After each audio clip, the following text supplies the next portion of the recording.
सद्गुरु श्री ब्रह्मचैतन्य महाराज गोंदवलेकर यांचं प्रवचन 14 मे. विषयाची व लौकिकाची आस सोडावी. आपण रामाचे झालो म्हणजे आपली काळजी त्याला लागते. आपण रामाचे व्हायला अडचण आमचीच. आवडच मुळी आपण विषयाची आणि लौकिकाची ठेवतो. साहजिकच एकाची आसक्ती ठेवल्याने दुसऱ्याची विरक्ती येते.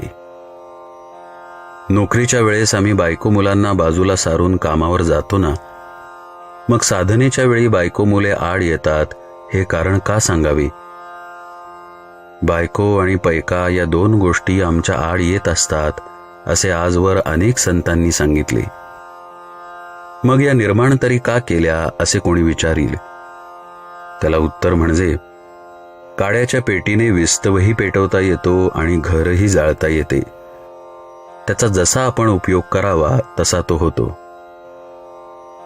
खरे म्हणजे आम्हाला भगवंताची तळमळच लागत नाही. एक जण मला म्हणाला, मला प्रपंच टाकावासा वाटतो.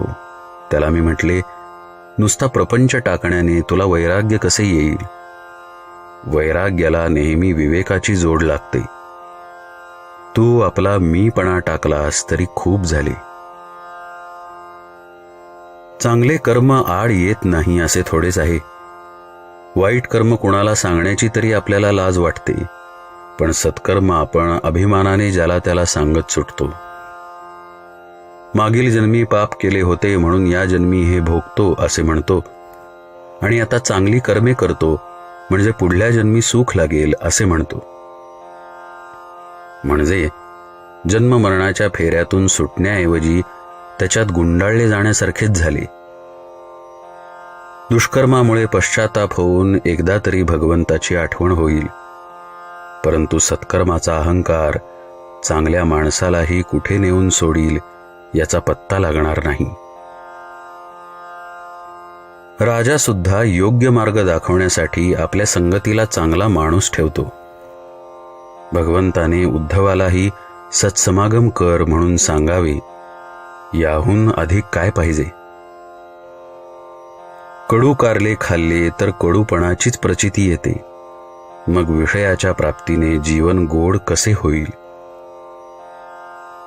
प्रेम येईल तेव्हा भगवंताची भक्ती करीन असे म्हणू नये. विषयासाठी आपण मर काम करतो आणि तेवढे करूनही सुख लाभत नाही. मग भगवंताचे नाव न घेता प्रेम येत नाही हे म्हणणे किती वेडेपणाचे आहे.